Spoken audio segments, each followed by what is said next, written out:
Sekolah tanpa batas. Apa itu sekolah tanpa batas?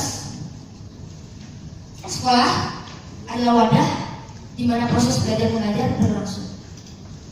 Dan yang dimaksud dengan tanpa batas adalah, ya, menurut saya jalur pendidikan ini memang tak terbatas dalam segala hal.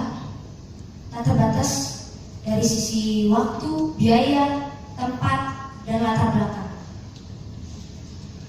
Di manakah sekolah tanpa batas berada? Jawabannya sih simpel. Sekolah tanpa batas berada di setiap tempat di mana kaki saya berpijak. Dan keuntungan-keuntungan yang bisa diraih dalam melakukan metode sekolah tanpa batas apa? Itu adalah beberapa menurut saya. Keuntungan-keuntungannya adalah saya bisa lebih fokus dalam belajar.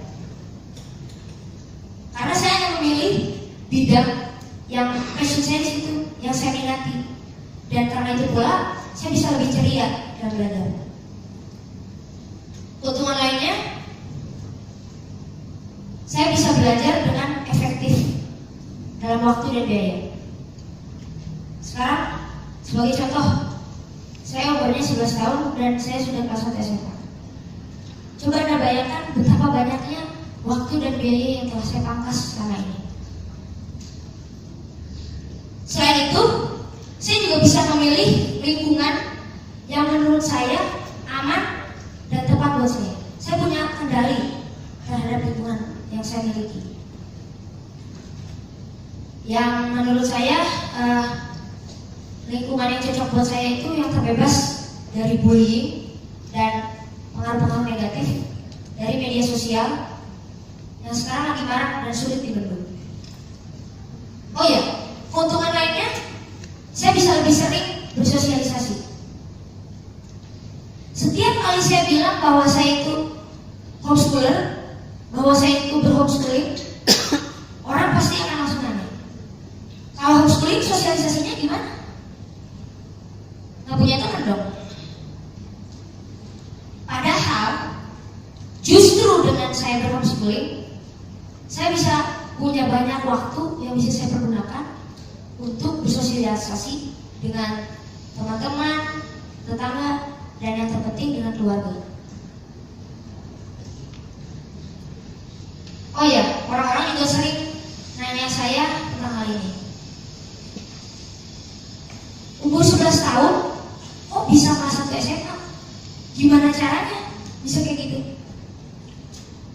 Rahasianya adalah kita harus membuka wawasan kita. Kita harus membuka imajinasi kita. Dan kita harus menggunakan setiap indera yang kita miliki. Sebagai contoh, saya dari kecil senang gambar. Tapi kalau saya gambar itu tidak sebatas hanya di kertas, di kanvas, hanya dengan pensil, tidak. Saya bisa menggambar dengan media yang tak terbatas. Kalau saya masih kecil tuh, saya senang berimajinasi bahwa saya tuh bisa menggambar memang benar-benar di mana saja. Ya, saya bisa menggambar di tanah, saya bisa menggambar di pasir, saya bisa menggambar di air, bahkan saya bisa menggambar di udara. Membuat sebuah lukisan dan saya terjemahkan di udara. Kadang-kadang kalau salah suka saya hapus. Contoh lainnya, dulu waktu masih kecil, orang-orang kalau nanya saya, namanya siapa dek? Saya jawabnya tuh Afin. Itu adalah cara saya belajar menulis waktu masih kecil. Kalau dalam hal musik, saya menggunakan indera pendengaran saya. Ya, jadi kalau saya belajar lagu baru, saya tuh belajar lewat hearing. Jadi saya pangkas tuh semua tahap-tahapan teori dan tahap-tahap baca partitur. Itu saya skip. Jadi saya belajar lagu baru tuh saya dengerin, terus saya cermati baik-baik Dan habis itu saya coba nyanyiin di depan piano seperti ini.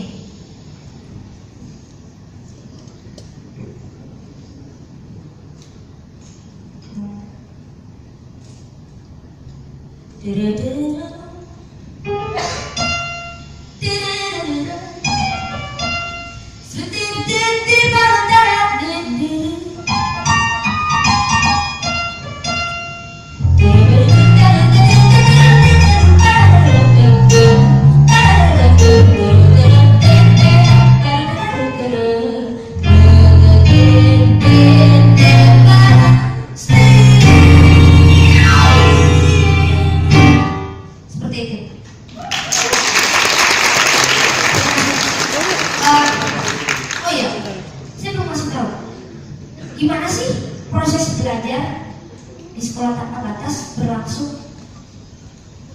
Menurut saya, setiap orang memiliki proses belajar yang beda-beda.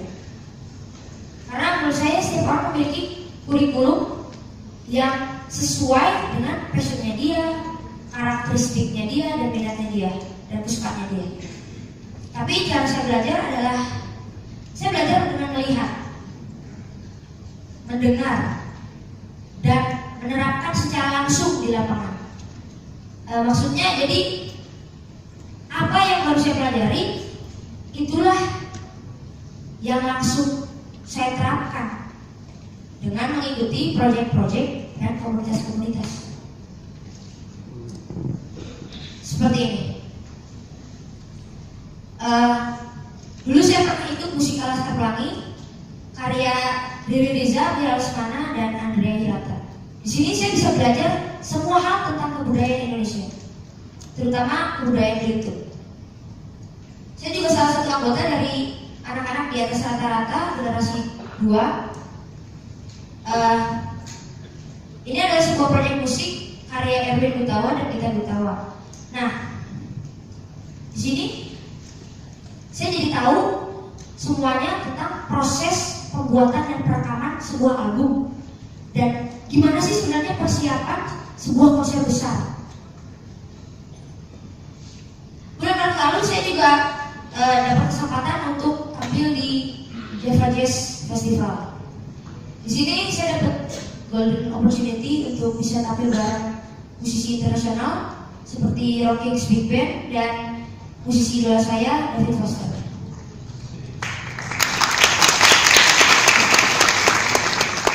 Pernah ikut ini nih sebuah proyek amal internasional yang bernama Give Back Indonesia. Proyek ini bertujuan untuk membantu anak-anak yang kurang mampu agar mendapatkan pendidikan yang layak. Proyek ini diprakarsai oleh Kedutaan Besar Norwegia dan juga telah bekerja sama dengan UNICEF. Kalau dalam hal religi, selain saya belajar di keluarga sendiri, di rumah, akhir-akhir ini saya pernah terlibat di Quran Indonesia Project yang bertujuan untuk menyebarkan semua ayat-ayat Al-Quran dalam bentuk audio. Di sini saya membaca Al-Quran dan membaca terjemahannya juga dalam dua bahasa, yaitu Indonesia dan Inggris. Oh ya, kalau saya belajar pengetahuan alam, saya belajar dengan menjadi cek Duta Earth Hour Bandung 2016 yang telah kita pakai sehari-hari. Di sini juga saya belajar mengolah limbah. Ini adalah beberapa foto-fotonya. Saya bikin karya dari limbah-limbah yang saya temukan di sekitar rumah. Ini waktu sekitar umur 5 tahun. Awalnya saya bisa bikin prakarya seperti ini, awalnya sih agak sedih ya. Jadi waktu saya masih kecil tuh orang tua saya nggak pernah beliin saya mainan. Saya juga nggak ngerti entah pelit atau gimana gitu ya. Ya tapi akhirnya saya bersyukur. Akhirnya saya sadar dan paham akan perlakuan orang tua saya. Karena dengan orang tua saya tidak memberikan saya mainan waktu saya kecil, ya saya belajar dan saya jadi bisa membuat sebuah produk yang baru dengan produk yang saya temukan di sekeliling rumah. Dan saya juga senang saya bisa melakukan ini karena ya ini juga kan melestarikan lingkungan juga, recycle. Oh ya, ngomongin soal lingkungan, saya sekarang mau membawakan sebuah lagu.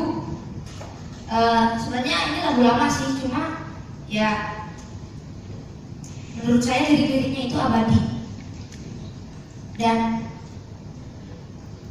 ini adalah sebuah lagu yang dipopulerkan oleh Michael Jackson. Enjoy.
Terima kasih.